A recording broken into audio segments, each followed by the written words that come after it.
So the challenges of our time are how to engage young people in skills-based education and how to retain people once skilled. And that's something that's very important and very close to my heart.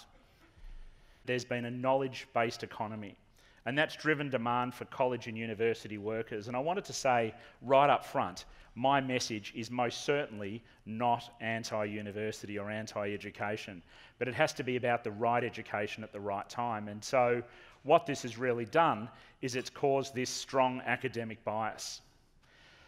If you look at the predicted skill shortages in the country out to 2022, just in these 5 industry sectors, there's about 500,000 jobs going to be short. Construction, oil and gas, nursing, transport and logistics. So really what this is all about is businesses can't find the skills they need to get the job done. And I think that there's an opportunity to really look at the education systems and say, how are the education systems lining up with the needs of business? So there's 1.3 million Canadians unemployed and 230,000 positions remain unfilled. Does anybody know what this is called? This is an open question, please shout out. Skills gap, it's the skills gap. So I call it people without jobs and jobs without people, and there's plenty of other ways to say this you can talk about. I might actually just move this because otherwise I'm going to go A over T. Right, so we'll talk about people without jobs and jobs without people, or a labour market mismatch. And really this is getting at the crux of what this issue is all about. And I think that there was some great conversation earlier this evening talking about government's role, and I believe that the government has a role to play. But if you're waiting for the government to fix this skills gap, you're going to be waiting a long time. It's up to businesses and it's up to the people in this room to say we're going to be a part of the solution and take the skills destiny for your business and your region into your own hands. And I think that everything I've seen here points in a very positive direction to this is where we're going. But quite often communities and other areas that I've seen around the world, and by the way, I should say, I'm not here tonight to tell you what you should or shouldn't do. I'm simply saying these are the experiences that I've had around the world, and if you can take something from it, well and good. If you'd like to tweet me about it later, it's Nicholas_Wyman. I do respond and talk to people over Twitter, so if you don't feel comfortable coming up to me tonight but you have something you'd like to raise, please do so. That's actually a real photo of me, but that's actually not a real photo of my father. So I wanted to talk to you about careers. Actually, that's about the only iStock photo in my presentation. So my father, academic professor, had ideas about what he wanted to do with young Nick. He thought that I should go and follow his footsteps, go to a university. In fact, he had ideas that I might like to go to the university he went to. And when I said, well, Dad, I really don't think that's for me, he was horrified. And he tried to do everything he could to dissuade me, but something else was going on in the background. That is actually my school report card. Yeah. So, my mother tried to, a 60 and B for effort. That's not what we're focusing in on here, but, I was creative and enthusiastic. I was a creative, enthusiastic student. Yet in the same report card, another teacher said, Nicholas does not perform well on tests. And Mark Fraser pointed out when he saw this slide yesterday, he said, but then it says, and something about being absent, frequent absences. The reality is, if you can't get young people to show up, you can't teach them anything. Now, that be it to education, or that be it to employment, or an employment-style program. But this is what still goes on in education. You've got young people who are enthusiastic and creative, but the education systems are not teaching in a way that engages them. And I think that's a real problem and a real challenge. So anyway, I went home and said to my father, well, Dad, I've got other ideas. So at the age of 18, I went off and took on an apprenticeship as a chef. And that was a really interesting journey for me. I attended a local training college, and I worked for a hotel chain that sadly these days no longer exists, but it's called the Regent. Anyone know the Regent hotel chain back in its day? It was a really boutique hotel chain run by a very strong entrepreneurial guy.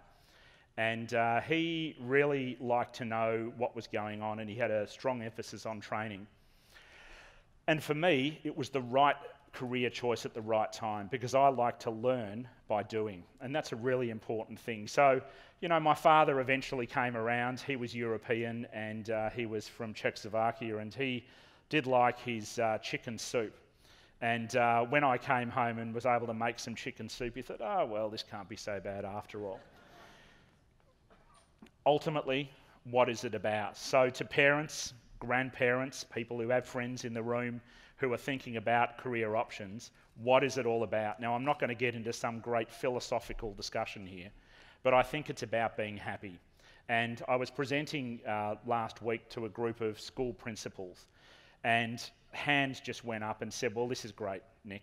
This is fantastic. We hear what you've got to say, but the parents don't want that. The parents don't want to know about anything that is not in our school. They only want to know about university pathways. If you start talking vocational, that's a dirty word, we've got problems. And I said, well, you really need to, you know, principals are in a bit of a tough spot depending on how the school and how they're elected and appointed, but I think that it's really important to think about, in the context of your son or your daughter or grandchild or family friend, what makes them happy, because you can't teach anybody anything if they're not engaged and they're not happy. And so getting back to my days as a chef, what made me happy was actually representing my country in 1988. So off I went to Germany with a team of 4 other Australians, and there we got very close with Team Canada, because it was really the Australians and the Canadians against the rest of the world. You know, the Germans stacked the house. They had a team, we didn't know this before we arrived, they had a team from every region and every province. So there was one Australian team, one Canadian team, and there was just German teams everywhere.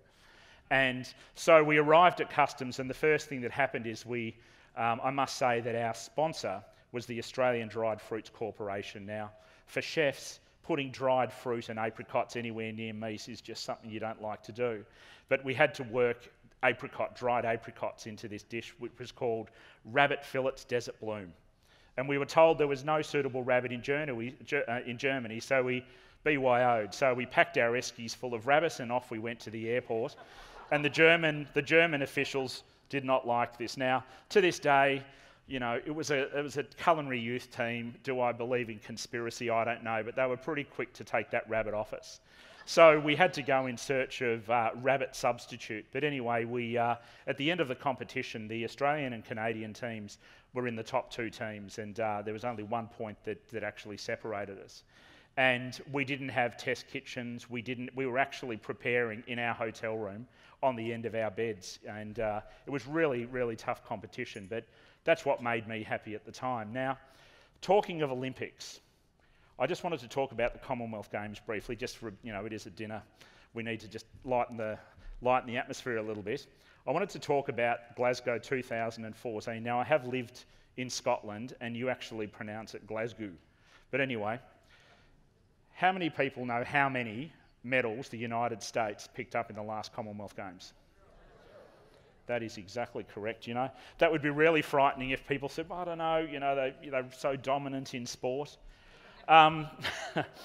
It's pretty tough for us at the Olympics, let's face it. You know, maybe we should have some combined Commonwealth team against the US or something like that, because it's pretty disheartening. But Australians, I don't know how many of you know or follow Australian sport.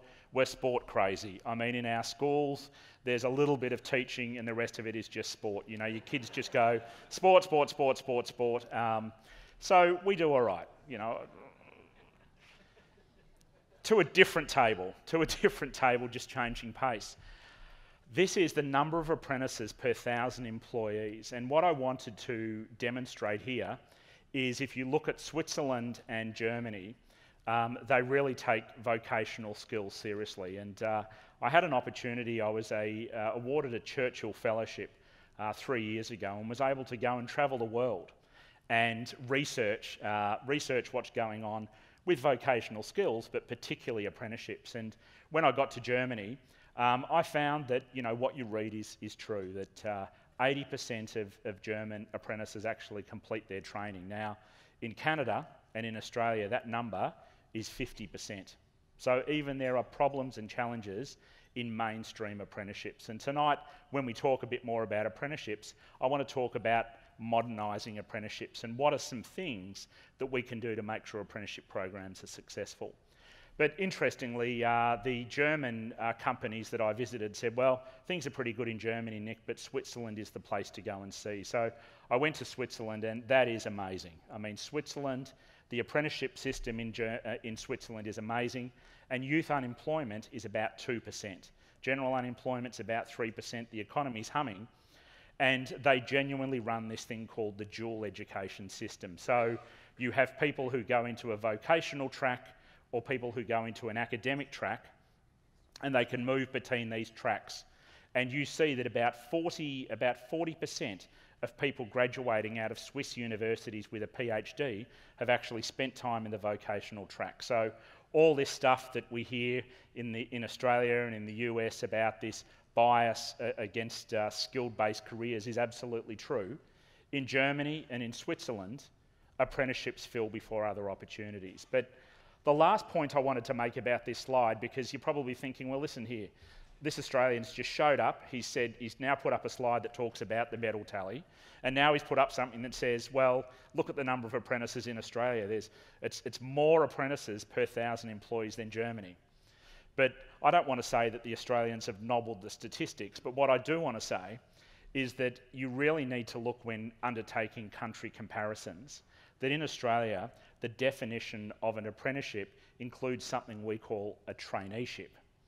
And a traineeship is a 9 to 12 month work placement. So if you take out those traineeships out of this statistics and compare apples to apples, you'll see that Canada is sitting in a very strong position with apprenticeships and very highly regarded. But as I said, there are some challenges, particularly with retaining people, and that's got a lot to do with career selection. Reality TV is an absolute disaster for young people. I mean, they watch MasterChef or something like this and think, gee, this is what it's all about. But it is actually, there is still peeling of potatoes and different things in the kitchen. Why have I put up a definition of what an apprenticeship is? This really gets back to a presentation I gave in Singapore about 3 years ago. And I honestly thought I nailed it. You know, there was a lot of people who did not speak English as a first language, so I slowed it down, and I'm sorry if I'm speaking quick tonight, but I'm pretty excited to be here. I thought, Nick, this has been a good presentation. It was simple. I got to the end, and I said, are there any questions? And a lady put up her hand in the third row. Question, excellent, question straight off the bat. And the organisers smiled and were like, this is great. And she said, so how long have you worked for Donald Trump? And I stepped backwards and I'm like, Donald? Oh, God. The Apprentice, the television show. So I had talked for 45 minutes and I had not explained what an apprenticeship is, and I gather half the room thought it had something to do with reality television. So it's really important to understand what an apprenticeship is. So that's my definition, and I'm sure there's different definitions, but it really needs to be this idea of an accredited program, and it really is about mastering an occupation. But there are some new and innovative apprenticeships always coming online, and I think the definition of apprenticeship is constantly being reviewed. So to talk locally about apprenticeships, and I've got some great meetings with people in Nova Scotia tomorrow talking about apprenticeships, but I was given these statistics, or actually found these statistics, which show there's currently about 66 trades, 1,700 employers engaged, which is fantastic, 6,000 apprentices, and 2,000 pre-apprentices. And pre-apprentices, I believe, are a really great idea. Letting people have the opportunity to see what it might be like to work in a particular occupation is really important. And are there any insurers in the room? No, you don't. Oh, a couple. Okay. I'm not saying that insurance is entirely to blame for the situation we find ourselves in, but I would go so far as to say that a lot of education isn't exciting as it could be, and it used to be. Like when I was at school and we saw my report card, at least I showed up to science, and that's because it was exciting. We cut things up. We blew things up. I mean, these days, you've got a teacher who shows some audio-visual. It's not that exciting. Work experience is a similar problem. I don't know, how many people here, businesses offer work experience? Yeah, it is tough, and maybe, I don't know, and it's difficult because I don't want people to shout out, but, well, you can shout out if you'd like, but I think that it's difficult to actually get young people, like, back, you know, when I was looking at occupations, I was able to go and immerse myself in a workplace, and that's really tough to do these days. You know, you might have a group who goes to a manufacturing facility, an advanced manufacturing facility, but it's really complicated to actually get people close to the machinery or close to the action to see what it's really all about.